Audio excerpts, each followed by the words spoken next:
Assalamualaikum warahmatullahi wabarakatuh. Hai semuanya, perkenalkan saya Zahra Nursakinah, mahasiswa dari Universitas Lancang Kuning, dari Fakultas Ekonomi dan Bisnis, Program Studi Manajemen. Oke, langsung saja di sini saya akan menjelaskan sebuah materi yang berjudul Siklus Akuntansi Perusahaan Jasa, lengkap jurnal umum, buku besar neraca saldo, dan jurnal penyesuaian. Nah, siklus akuntansi jasa yang pertama itu ada jurnal umum atau journal entry atau general journal. Yang kedua ada buku besar atau ledger. Yang ketiga ada neraca saldo atau trial balance. Yang keempat ada jurnal penyesuaian atau adjustment entry. Yang kelima ada kertas kerja atau worksheet. Yang keenam ada laporan keuangan atau financial statement. Yang ketujuh ada jurnal penutup atau closing entry, dan yang terakhir ada jurnal pembalik atau reversing entry. Nah, itu adalah jenis-jenis siklus akuntansi jasa ya. Dari 8 siklus di atas tadi ada 2 yang di-skip atau tidak wajib dibuat. Lanjut, untuk membuat siklus akuntansi itu kita harus punya basic untuk bisa membuat laporan. Siklus akuntansi baru bisa kejadian kalau ada transaksi keuangan dalam satu perusahaan. Nah, berikut ada informasi Salon Gen Z selalu bahagia selama bulan Desember 2023. Dengan transaksi yang berbeda, nanti kita akan analisis one by one. Di akuntansi kita nggak boleh salah ya. Karena kalau sudah salah di awal, bakal salah sampai akhir. Bakal bisa mempengaruhi step yang lainnya. Nah, step pertama itu ada jurnal umum. Jurnal umum adalah sebuah jurnal yang digunakan untuk mencatat semua jenis bukti transaksi keuangan yang muncul dari semua transaksi keuangan suatu perusahaan dalam periode tertentu. Semua transaksi keuangan akan disimpan di jurnal umum atau disebut juga sebagai diary dari sebuah perusahaan. Sebelum membahas jurnal umum, make sure dulu bahwa kalian sudah mengetahui apa aja akun perusahaan jasa. Kita bakal kenalan dengan akun harta atau aktiva atau aset. Di sini ada banyak jenisnya. Next ada utang atau kewajiban. Next modal atau ekuitas. Di akuntansi kita menulis modal titik itu menyesuaikan nama pemilik. Next ada akun pendapatan, ada beberapa jenis. Yang terakhir ada kelompok beban dengan berbagai jenis bebannya. Simpelnya kalau pendapatan itu sumber penerimaan perusahaan, kalau beban itu pengeluaran perusahaan untuk melakukan kegiatan operasional. Nah, lanjut, setiap transaksi harus dianalisis satu persatu supaya nggak salah. Di sini kita mulai transaksi tanggal 1. Dia mengatakan Zizi sebagai pemilik menginvestasikan dana sebesar 50 juta sebagai modal awal salon. Jadi Zizi itu sebagai pemilik dan dia menyetor dana 50 juta. Dan ingat ya, kalau selalu membuat analisis, kita selalu membuat laporan dari sisi perusahaan. Harus diingat bahwa pemilik berbeda dengan perusahaan. Kasus ini, si pemilik Zizi itu memberikan uang kepada perusahaan dan kita bakal bilang uang perusahaan akan bertambah. Kita tidak menggunakan istilah uang ya, tapi kas. Uang atau setara dengan uang tunai itu kita sebut sebagai kas dalam akuntansi. Jadi kita bakal bilang kas kita bertambah 50 juta. Lalu kita juga bilang karena bahwa setoran modal berarti modal Zizi juga bertambah senilai 50 juta. Membuat jurnal umum juga nggak lengkap kalau kalian nggak tahu letak debit kreditnya di mana ya. Kas itu dimasuk kelompok akun harta karena dia bertambah, tentu dia ditaruh di debit. Lalu ada modal, dia bertambah, modal ditaruh di kredit. Berikut ada contoh jurnal umum. Dalam membuat jurnal umum harus akun debit dulu yang dicatat, baru kredit menyusul dengan ciri khas kredit itu agak masuk ke dalam. Next, di sini perusahaan membayar 10 juta untuk sewa ruko selama 4 bulan. Karena kita bayar sewa, berarti uang kas kita berkurang 10 juta dan sewa dibayar di muka bertambah 10 juta. Karena sewa dibayar di muka bertambah, jadi taruhnya di debit.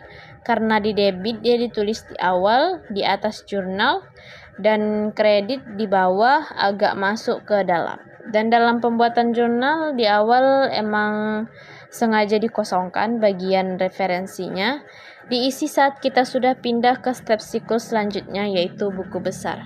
Jenis-jenis akun ini ada 6 geng, tapi bagian harta nggak semuanya.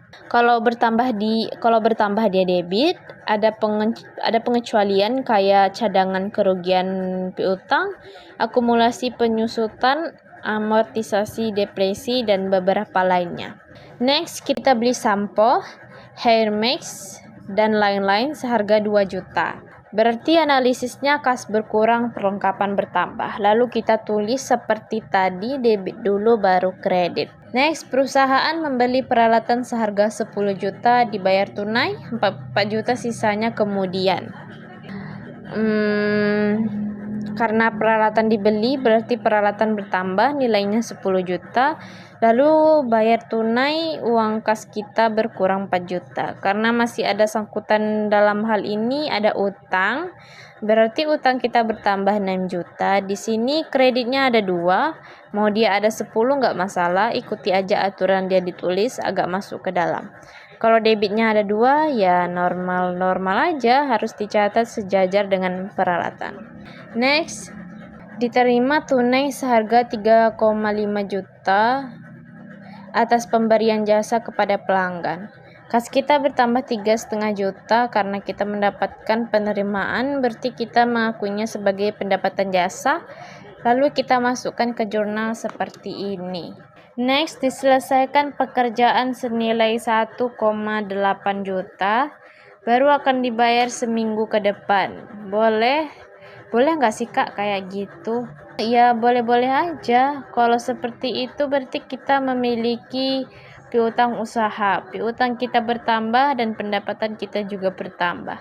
Setiap pendapatan selalu diakui setiap kali pekerjaan sudah diselesaikan, mau sudah dibayar saat itu. Next, seorang konsumen membayar 500.000 untuk jasa salon. Berarti kas kita nambah, pendapatan kita juga bertambah. Next, diterima pelunasan tagihan dari konsumen pada tanggal 18. Berarti kas kita bertambah, piutang kita berkurang. Next, perusahaan membayar 1 juta untuk biaya listrik, air, dan telepon. Berarti kas kita berkurang dan beban air, listrik, dan telepon bertambah. Beban itu walaupun sudah dibayar bukan berarti berkurang ya. Next, Zizi mengambil uang perusahaan sebesar 1,7 juta untuk keperluan pribadi. Kasus ini sering terjadi di perusahaan perseorangan, ngambil duit bukan untuk kepentingan salon tapi untuk pribadi. Jadi itu namanya prive, bertambah dan kasnya berkurang.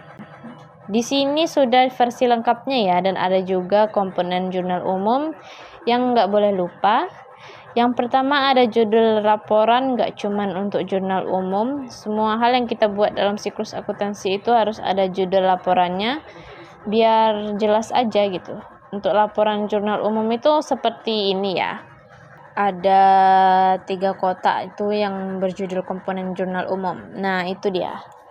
Lalu di komponen kedua ada halaman jurnal. Biasanya kalau di perusahaan kan biasanya kan kalau di perusahaan kan transaksinya banyak ya, nggak mungkin muat dalam satu halaman. Dan untuk lebih mudah untuk mengidentifikasi salahnya, makanya dibuat nomor halamannya, biasanya dibuat JU01. Lalu kolom referensi masih sekosong karena kita masih di step awal. Oke, kita lanjut ke buku besar, itu atau disebut juga dengan ledger, biasanya untuk mencatat lebih spesifik untuk akun ke akun. Biasanya di beberapa referensi dibuka ada 3 model untuk membuat buku besar. Yang pertama ada buku besar jadul atau buku T, Terus ada buku besar 3 bersaldo, lalu buku besar bersaldo 4 kolom. Jadi kita membuat buku besar nggak perlu lagi ada informasi tambahan, cukup punya jurnal umum dan kita akan memindahkan data jurnal umum ke buku besar. Nama gaulnya adalah posting. Kita akan posting ke data JU ke buku besar, spesifik per akun. Kalau dilihat di sini kan ada 2 akun ya, ada kas dan modal. Jadi nanti di sini akan melahirkan 2 jenis buku besar. Kita masuk dari buku besar kas, ini cuma memindahkan aja. Di sini kan tanggal 1 Desember, yaitu ya udah ditulis tanggal 1 Desember. Yang kedua, keterangan. Keterangan ini sebenarnya ada beberapa versi cara membuatnya. Keterangan dari awal saat membuat jurnal umum. Sebenarnya kalimat ini nggak ada standar baku ya, boleh menggunakan kalimat yang lain. Pilih kalimat yang singkat, padat, dan jelas. Karena dia modal awal, berarti dituliskan juga modal awal, disamain, jangan beda. Selanjutnya yang dipindahin sisa yang ini, karena di sini kas itu nilainya debit 50 juta. Ya dipindahin sama persis debit 50 juta di sini. Karena saldonya sama 50 juta, masih dipindahin kayak gitu. Kadang juga ada yang kalau transaksi awal langsung aja ditaruh di debitnya 50 juta, nggak usah double. Selanjutnya dari tanggal 1 kita coba posting data modal. Nah itu ditulis dulu modalnya ya. Jadi ini harus ada informasi tentang ini lagi. Nah itu ditulis dulu modalnya, jadi harus ada informasi nih tentang ini, kita lagi ngomongin apa atau bahas apa gitu. Terus di ujung sini adalah nomor akun. Setiap akun itu punya nomor masing-masing, walaupun mungkin ada referensi satu ke referensi lain, nomor akunnya mungkin kadang beda ya. Dan modal itu umumnya biasanya dipakai 311. Nah sama aja dengan yang tadi, kalian pindahin tanggal dan bulannya dengan keterangannya. Karena dia kredit maka harus dipindahkan ke kredit, jadi disesuaikan aja. Next kita coba mulai ke tanggal selanjutnya lagi nih, tanggal 2. Yang tanggal 1 kan sudah selesai, lanjut posting ke tanggal 2. Tanggal jurnal umumnya di atas ya, sewa dibayar di muka dan kas. Sama aja kita pindahin. Sekarang kita fokus ke kas aja, misal tanggal 2 ya tanggal 2, bayar sewa ya bayar sewa. Nah, di sini kredit 50 juta, maka ditulis juga harus kredit 50 juta. Bagian saldo, kalau udah ada 2 transaksi yang diposting ke buku besar, pembuatan saldonya harus hati-hati. Mengikuti aturan, kalau dia saldonya sama dengan yang sebelumnya dijumlahkan, kalau saldonya beda dengan sebelumnya diselisihkan. Maksudnya saldo di sebelumnya berarti tanggal 1 ya, dimana sisanya di debit. Sekarang tiba-tiba ada pendatang baru, saldonya kredit, sama nggak sisinya? Beda ya, debit dan kredit beda, maka karena mereka beda diselisihkan, dikurangi 50 kurang 10 juta, hasilnya 40 juta. Simpan 40 juta di saldo yang paling besar angkanya.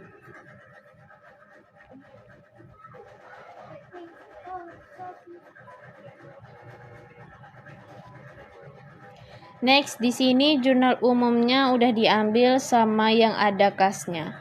Tinggal diposting ke buku besar sesuai dengan tanggal. Biasanya kalau di buku itu nggak pakai keterangan, karena keterangan itu nggak wajib ya. Tapi lebih bagus dibuat karena mempermudah dalam bentuk posting.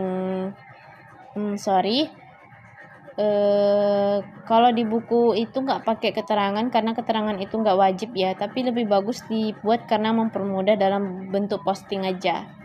Next, akun kedua adalah piutang.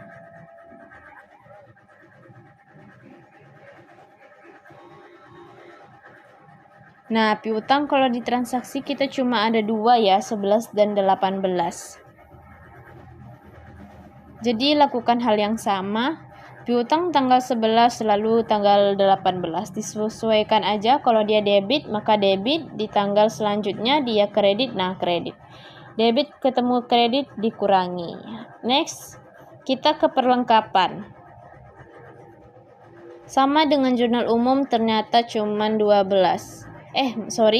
cuman satu transaksinya, jadi langsung dipindahin aja. Kalau debit awal saldonya, maka saldonya debit ya. Next, sama saja di sini cuma sewa dibayar di muka, satu saja transaksinya, maka langsung dipindahin aja gitu. Tadi kan referensi memang kosong, referensi itu akan terisi. Yang unik dari referensi itu ada dua, referensi JU dengan BB. Nah, JU itu diisi dengan nomor akun. Kalau di buku besar referensinya bukan nomor akun, tapi halaman jurnal. Next, peralatan ini cuma satu transaksi, dilakukan hal yang sama ya. Next, selanjutnya ada utang usaha. Nomor akunnya 211. Nah, cuma satu aja, ternyata di tanggal 4 karena awalnya kredit, maka saldonya juga di kredit, nggak harus di debit. Next, kita ke modal cuma satu aja ya. Oke, langsung ke kredit. Next, selanjutnya ada prefer. Cuma satu aja di tanggal 28 karena dia debit, maka saldonya di buku besar juga debit. Next, pendapatan ada 3 transaksi. Satu-satu kita posting. Kalau misalnya di tanggal 10 saldo kreditnya 3,5 juta. Kalau di tanggal 10 saldo kreditnya 3,500 juta. Di tanggal 10 saldo kreditnya 3.500.000, lalu ada yang muncul nih saldo tanggal 11 kredit juga, karena sama-sama kredit maka dijumlahkan, jadi nggak harus selalu debit dan debit. Next, ada beban listrik, air, dan telepon. Cuma satu di tanggal 25 Desember. Oke, sudah selesai di step kedua. Kita lanjut ke neraca saldo atau biasa disebut dengan neraca percobaan ya, trial balance. Cara membuat kita cukup merekap data-data yang dimiliki oleh buku besar yang tadi kita bikin. Next, contohnya ini di pendapatan karena ada 3 transaksi ya. Yang paling ujung itu ada 5.800.000 di kredit. Ini yang kita sebut sebagai saldo akhir. Jadi yang paling ujung lah intinya adalah saldo akhir. Nah, saldo akhir ini akan kita rekap data dikumpul dalam satu laporan yang kita kenal dengan neraca saldo. Next, ini adalah tampilan bentuk laporan neraca saldo. Nah, ini ada nama akun, debit, dan kredit. Juga jangan lupa debit kreditnya diambil dari saldo akhir. Lalu setelah itu debit dijumlahin semua, begitupun juga dengan kredit. Dan terakhir nilai debit dan kredit wajib hukumnya sama atau seimbang. Next, ada jurnal penyesuaian. Kenapa disebut jurnal penyesuaian? Karena ada sesuatu yang tidak sesuai nih di lapangan dan kita butuh untuk membuat perbaikan. Next, di sini ada 5 aja. Kalau tadi pembuatan buku besar, neraca saldo, kita nggak perlu lagi nih informasi tambahan. Tapi di jurnal penyesuaian perlu ya. Kalau tidak ada informasi tambahan, kita nggak bisa lanjut kalau nggak ada informasi tambahan. Next, di sini ada 5, kita coba analisis. Misalnya perlengkapannya yang masih tersisa sebesar 800.000.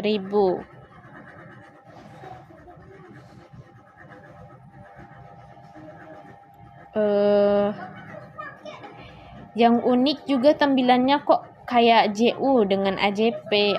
AJP itu ayat jurnal penyesuaian. AJP itu ayat jurnal penyesuaian ya. Selama masih ketemu yang namanya jurnal, apapun kata selanjutnya maka tampilannya selalu sama. Tanggal dulu, lalu akun, keterangan, referensi, debit, kredit. Next, transaksi kedua, sewa. Sudah digunakan 1 bulan dari 4 bulan, berarti analisisnya beban sewa kita menambah, sewa dibayar di muka kita berkurang. Next, peralatan diestimasikan menyusut peralatan diestimasikan menyusut sebesar 700.000. Kita akan punya analisis kalau beban akumulasi beban penyusutan peralatan, lalu kreditnya akumulasi penyusutan peralatan. Next, perusahaan memiliki tanggungan gaji yang belum dibayar, berarti kita punya hutang gaji sekaligus beban gaji. Next, ada pekerjaan yang sudah diselesaikan dan masih ditagih kepada konsumen, berarti belum dibayar ya. Berarti kita punya piutang lalu pendapatan karena kerjaannya udah selesai. Jurnal umum itu dibuat di akhir periode. Periode perusahaan itu ada banyak, beberapa bisa buatnya 1 periode, 1 bulan, 1 tahun, yang paling sering atau 1 semester boleh, 3 bulan juga boleh. Next, setelah kita selesai membuat analisis satu persatu, kalau digabung begini tampilan dari jurnal penyesuaian. Ingat, selalu harus ada jurnal penyesuaian, nama perusahaan dan periodenya. Sekali lagi jangan lupa dijumlahin ya, dan harus seimbang debit kreditnya.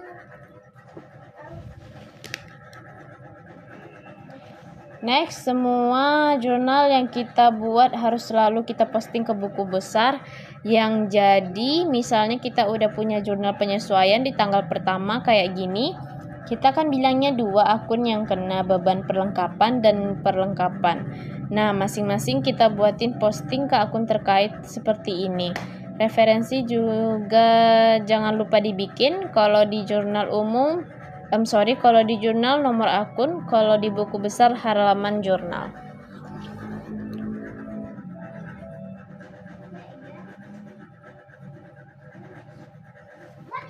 Next, untuk tanggal selanjutnya beban sewa dan sewa dibayar di muka sama, tinggal posting aja.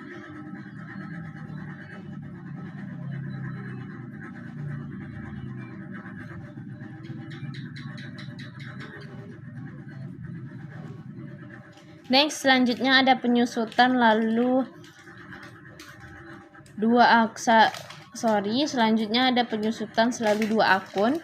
Kak, harus 2 akun ya? Boleh lebih dari 2, tapi nggak boleh kurang dari 2. Misal jurnal penyesuaian cuma 1 akun beban penyusutan peralatan, debit lalu nggak ada kredit, itu nggak boleh ya. Next, ini kalau beban gaji dan utang gaji sama.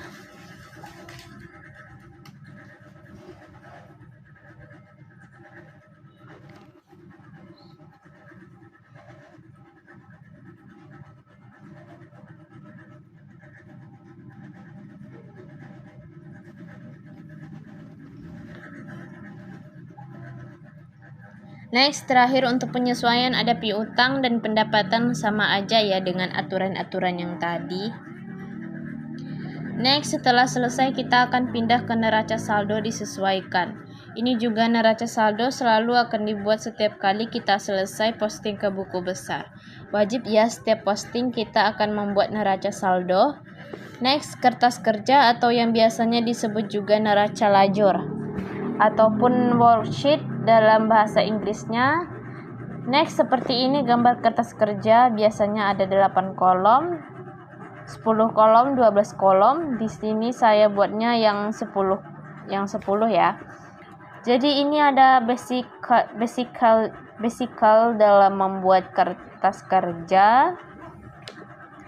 Yang dibutuhkan cukup neraca saldo disesuaikan yang baru kita buat tadi. Jadi kita butuh beberapa data juga. Caranya kita list dulu nama-nama akun yang kita punya di neraca saldo. Kalian cukup pindahin ke sisinya lalu dijumlahin dan nilainya pasti sama. Setelah neraca saldo kita butuh kita butuh data ayat jurnal penyesuaian.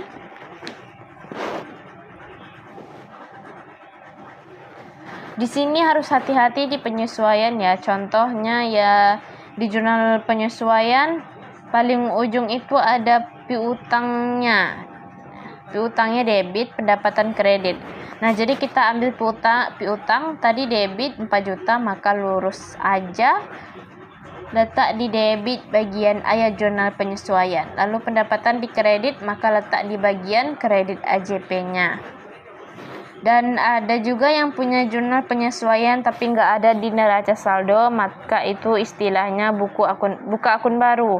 Misalnya beban gaji dan utang gaji di sini kan nggak ada, maka buka akun baru. Jadi ditulis aja beban gaji nilainya debit 2 juta. Berarti kalian taruh di AJP.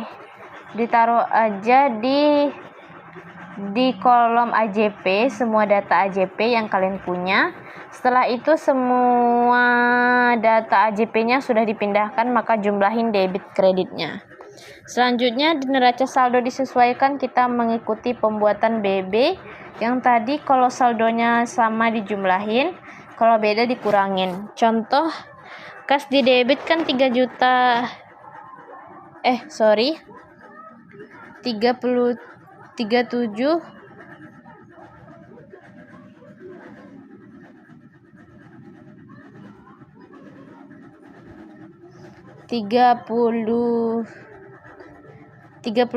juta 100. Tapi setelah itu di baris kolom selanjutnya kosong, yaudah tinggal dipindahin aja. Dari debit ke debit, selanjutnya piutang awalnya dia di debit, terus muncul di AJP 400.000, berarti saldonya sama ya, debit, maka dijumlahin hasilnya 4.000. Terus perlengkapan tadi saldonya 2.000, terus di AJP-nya dia kreditnya 1.200, saldonya beda debit kredit. Diapakan? Diselisihkan, dapat 800, ditaruh sisi yang angkanya besar. Kebetulan debit, jadi di angkanya debit, lakukan hal yang sama sampai ujung dinernya, selalu disesuaikan. Nanti kalian jumlahin debit kreditnya sama, mungkin di akun baru kayak misalnya beban gaji neraca saldo, kosong yang ada cuma AJP, yaudah dipindahin aja. Ini basically cuma dipindahin, sebenarnya dijumlahin juga kan, tapi kan nggak ada penjumlahan ya. Simpelnya cukup dipindahin aja. Ingat ya, debit ke debit, kredit ke kredit. Jangan sampai salah, harus fokus ke kolom neraca saldo disesuaikan. Selanjutnya ada laba rugi dan neraca. Kalau tadi kita harus mengisi semua akun ya. Kalau laba rugi dan neraca, setiap akun itu harus dipilih. Jadi laba rugi harus dipilih, laba rugi atau neraca. Nggak mungkin kas itu dua-duanya nggak boleh. Kita tuh timing nggak boleh, jadi harus pilih salah satu penentuannya. Aturannya adalah kolom laba rugi itu diisi akun pendapatan dan beban. Semua yang pendapatan dan beban masuk ke laba rugi. Sementara untuk neraca sisanya ya harta, utang, dan modal. Kalau kalian lihat di kas itu kan harta ya, berarti dia masuk neraca kayak gitu. Misal dapat utang lagi, utang itu kan utang ya, dia masuk dalam kategori utang ya. Maka dia di neraca angkanya di NSD. Ini neraca saldo disesuaikan.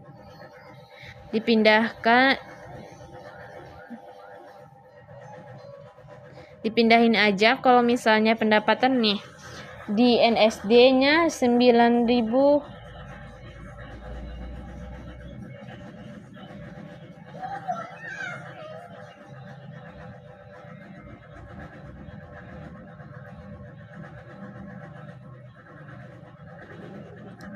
Sorry, 9.800.000 dipindahin lagi ke laba rugi. Ingat kalau kita udah mau pindahin ke laba rugi dan neraca, fokus kalian cukup ke data di NS disesuaikan.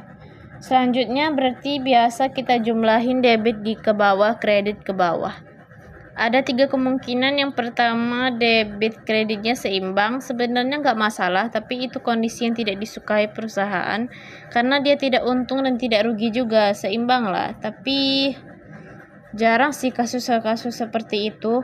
Kalau kasus kedua adalah debitnya lebih besar daripada kredit. Kasus ketiganya pokoknya nggak sama dengan kasus kedua. Caranya adalah, misalnya nih, kalau kalian lihat kolom putih ini, debit, kreditnya laba rugi beda kan, debit kreditnya neraca juga beda. Nah, boleh dibiarin aja? Ya nggak boleh, kita harus membuat mereka supaya mereka seimbang. Caranya, cari angka yang bisa membuat mereka seimbang. Kalau kalian perhatiin, 9.800.000 dengan 7.400.000 itu bedanya 2.400.000 ya. Jadi datangkan angka 2.400.000 dan jadikan dia penjumlah dengan sisi debitnya laba rugi. Biar nanti kalau kalian jumlahin 7 juta nih tambah 2.400.000, kalau ketemu berapa angkanya? 9.800.000. Nah, jadi 9.800.000 juga pada akhirnya kalau diturunin sama dong kayak gitu. Jadi cari angka yang bisa membuat mereka sama. Kalau di neraca dilakukan hal yang sama 61 juta, 80 juta beda. Kalau di neraca lakukan hal yang sama 61 juta, 58 juta. Beda Kak, coba diselisihin dapat 2.400.000. Taruh di sisi yang agak kecil, berarti di kredit. Jadi dijumlahin nih 8.000 dengan 2.000 dapat 61.000. Kalau ini sama angka yang kalau yang kolom warna oranye itu angkanya udah nggak boleh beda lagi, harus sama ya. Terus kalau kalian perhatiin warna ungu ini ternyata angkanya sama ya. Ya emang harus sama walaupun kalian imbang debit kreditnya masing-masing, tapi kalau angkanya beda yang warna ungu ini maka itu nggak benar atau salah ya. Kalau kalian isi di kolom ungu itu artinya perusahaan itu mendapatkan laba, tapi kalau kalian ngisi di kolom yang warna coklat berarti dia rugi. Cara menentukan dia dapat laba atau rugi, caranya adalah cari angka yang selisih. Terus angka selisih itu ditaruh di sisi yang jumlahnya kecil kayak ini. Ini kan 7.000 yang kecil. Maka dia ditaruh di bawahnya. Sama dengan yang ini 58.000 yang kecil, maka ditaruh di bawahnya. Kalau kebalikannya debit kredit yang ini laba rugi lebih kecil, ya berarti ditaruh di angka di tengah. Dan lucunya adalah pasti formatnya selalu sama. Kalau kalian isi dapat angka di ujung, maka pasti juga yang akan terisi di ujung. Tapi kalau kalian di tengah, maka yang terisi juga di tengah. Jadi supaya kita bisa ingat ujung-ujung itu laba, tengah-tengah itu rugi. Karena ini kita sudah tahu, maka kita bisa bilang 2.400 itu adalah laba perusahaan selama periode ini. Begitu. Next, setelah kita membuat kertas kerja, maka kita pindah ke laporan keuangan. Sebenarnya ada beberapa jenis ya, tapi kali ini saya kasih 3 jenis aja yang paling utama, yang paling sering dibahas. Next, laporan pertama adalah laporan laba rugi atau income statement. Adalah laporan yang menyajikan informasi pengeluaran, pendapatan, serta laba atau rugi yang dihasilkan perusahaan selama periode tertentu. Next, tampilannya seperti ini ya, simple aja. Jadi kalian cukup mencari berapa data pendapatan dan berapa beban. Untuk pengambilan data, kita mau ngambil data pendapatan dari mana? Kita ambil dari ANS disesuaikan aja boleh ya. Kalau kalian mau pakai yang di kertas kerja, kan di kertas kerja juga ada NS disesuaikannya ya. Ya boleh, jadi tinggal kita list aja berapa pendapatan yang kita miliki. Kebetulan di kasus kita ini pendapatannya cuma 1, terus di list juga beban yang kita miliki. Kalau ada banyak ditulis dulu beserta angka-angkanya lalu dijumlahin. Jadi jumlahnya 2 juta, sampai 700 ketemunya 7.400.000. Step terakhir adalah menentukan dia laba atau rugi dengan cara kurang A dengan B. Jumlah A tadi 9.400.000, jumlah B atau beban totalnya 7.400.000. Kalau dikurangi dapat 2.400.000. Kalau kalian ingat angka ini juga yang dari tadi kita mention, lihat dari kertas kerja, dan ini angkanya harus sama. Jangan sampai kertas kerja bilangnya jangan sampai kertas kerja bilangnya 1.000.000, kalian di sini bilangnya 2.400.000. Karena harus seimbang. Terus di sini kok dalam kurung ya Kak? Karena kalau di laporan akuntansi ya, artinya itu mengurangi atau dikurang ya. Kan rumus menghitung laba A dikurang B, jadi A pendapatan dan B beban gitu. Kalau kalian udah tahu rugi ditulis saja langsung di sini. Bagaimana caranya? Ya di kertas kerja kan udah di notis ya. Kalau kayak gitu, atau kalian juga bisa lihat kan kalau rugi itu berarti beban lebih besar daripada pendapatan. Next, laporan perubahan modal atau owner's equity statement adalah laporan keuangan yang menggambarkan bagaimana modal berubah dan penyebabnya. Ini menceritakan lika-liku perjalanan perubahan dari modal pemilik. Next, ini tampilan sederhananya. Kita butuh data modal awal, ini tuh diambil dari neraca saldo. Sekali lagi, lalu laba yang diambil dari laporan laba rugi yang kita buat tadi, atau dari kakak kan buat nilainya sama, gak ada bedanya. Lalu prive ambil dari neraca saldo disesuaikan.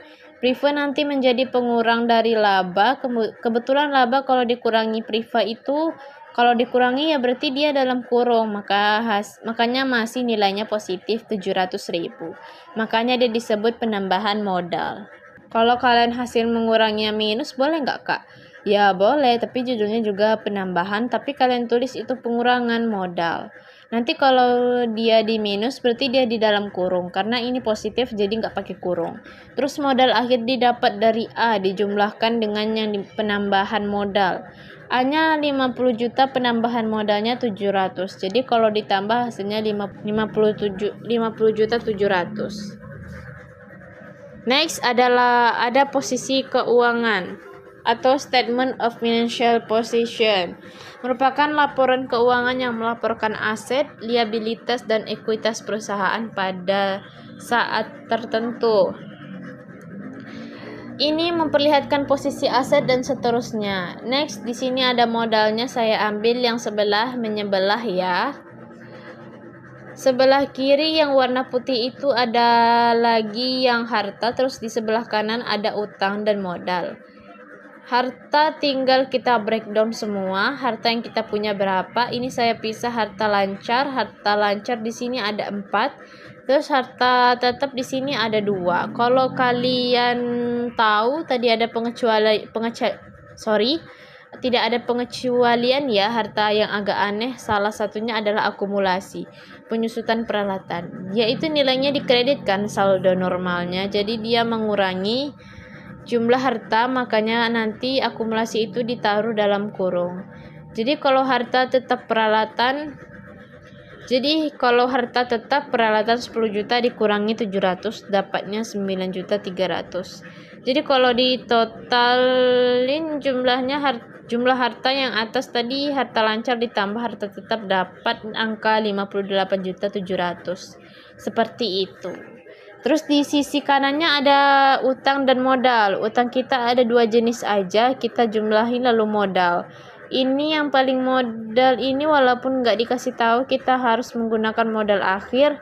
Nah, modal akhirnya kalian bisa ambil dari laporan perubahan modal. Nggak boleh pakai data neraca saldo disesuaikan, karena neraca saldo disesuaikan itu pakainya nilai dari modal awal. Nah, itu bakal bikin pusing karena nanti angkanya nggak bakalan seimbang. Harta harus sama jumlahnya dengan utang dan modal. Next, jurnal penutup. Jurnal yang dibuat pada akhir periode akuntansi untuk menutup akun pada laporan laba atau rugi dan akun prive oleh pemilik. Jurnal penutup juga nggak butuh data-data lagi ya. Kalau dalam perusahaan jasa hanya ada 4 yang ditutup ya: pendapatan, beban, laba atau rugi, dan prive. Dan urutannya harus seperti itu. Datanya diambil dari mana, Kak? Masih dari neraca saldo disesuaikan ya. Next, selanjutnya kita posting kembali ke buku besar jurnal penutup, ada 4 bagian. Berarti bakal banyak akun yang akan kita posting. Contohnya kita pendapatan ditemani dengan ikhtisar laba rugi. Ya, dibuat lagi kayak gini, konsepnya masih sama, tinggal dipindahin ke debit ke tinggal dipindahin debit ke debit dan kredit ke kredit. Nah, mungkin yang beda nih nama referensi JPN-nya ya, atau jurnal penutup. Selebihnya masih nomor akun, kalau referensi di jurnal dan cara selisih debit kreditnya masih sama. Next, ini jurnal penutup yang kedua, bisa di-pause kalau mau dijawab karena ini tinggal dipindahin aja. Next, lalu ada jurnal penutup lanjutan lagi yang kita posting satu persatu, akun per akun. Next, selanjutnya masih satu persatu, akun per akun. Next, selanjutnya ini ada laba. Next, ini ada prive. Next, seperti biasa setelah buat postingan kita harus selalu buat neraca saldo. Kalau ini namanya neraca saldo setelah penutupan, atau ada yang bilang neraca saldo setelah penutupan, dalam bahasa Inggrisnya bilangnya post closing trial balance. Yang unik kalau di post closing trial balance ini, kita nggak bakalan dapat akun-akun selain harta, utang, modal. Jadi cuma ada harta dari kas sampai akumulasi penyusutan, ada hutang dan modal prive ke bawah itu udah nggak ada. Next, ada jurnal pembalik. Jurnal pembalik ini opsional, boleh dibuat boleh nggak ya.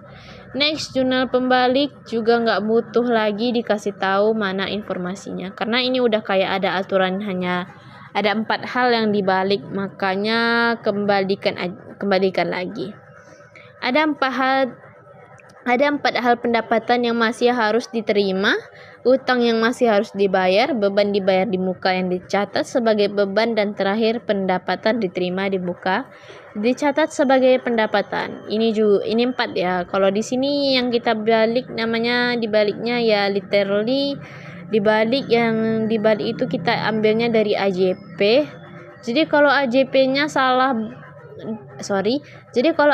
salah berarti jurnal pembaliknya juga salah.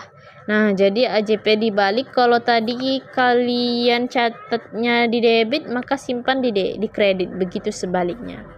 Angkanya ya nggak usah dibalik karena pasti sama. Kalau di kasus ini yang dibalik ternyata cuma 2 jurnal aja dari AJP yang tadi. Sekali lagi ada 4 kemungkinan ya, tapi di sini hanya ada 2 dengan aturan seperti ini. Harus seimbang referensi, jangan diisi dulu.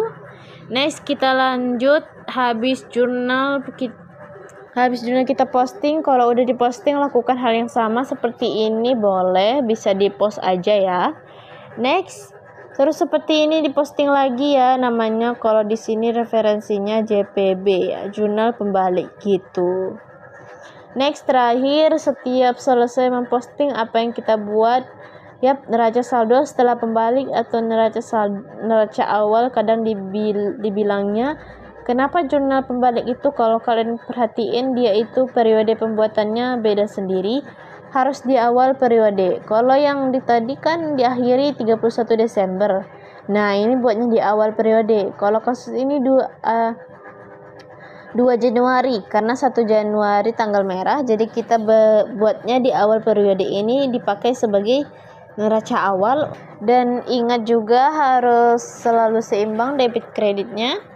Dan ini adalah akhir dari satu siklus akuntansi yang lengkap dari nol sampai kita siap untuk memulai periode yang baru ya. Karena akuntansi kan mengelola keuangan perusahaan ya, yang harapannya bisa continue ya dari tahun ke tahun, gak cuma satu periode aja.